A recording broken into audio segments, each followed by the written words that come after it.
Les praticiens de la médecine traditionnelle entendent jouer un rôle prépondérant à l'éradication de la maladie à Covid-19.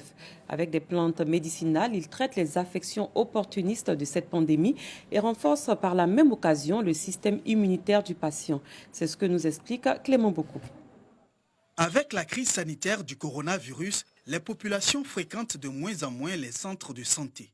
Et pour cause, cela est dû au fait que la population a vraiment peur de cette maladie.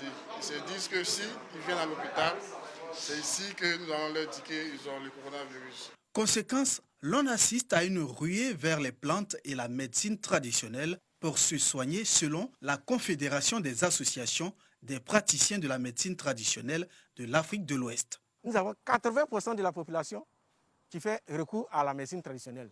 Je ne conseille pas à la population de se faire automédication.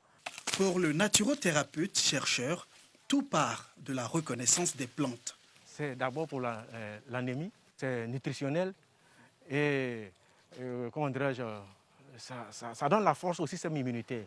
Mais comment fait-on pour devenir praticien? Marie-Gisèle nous donne un aperçu de son curriculum vitae. Elle a 30 ans de métier. J'ai été suivie d'abord, premièrement, par une praticienne de la médecine traditionnelle pendant 1 an. Et c'est après les 1 an qu'on m'a montré à la population.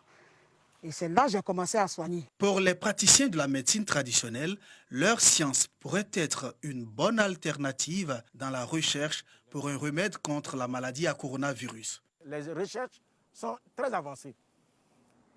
Je dirais avant même l'arrivée de cette maladie, nous on soignait les toux, l'asthme, la pneumonie, et on a même des alicaments. En attendant qu'un médicament reconnu par la communauté internationale et l'OMS soit validé, les praticiens de l'Afrique de l'Ouest sont à pied d'œuvre pour sauver des vies.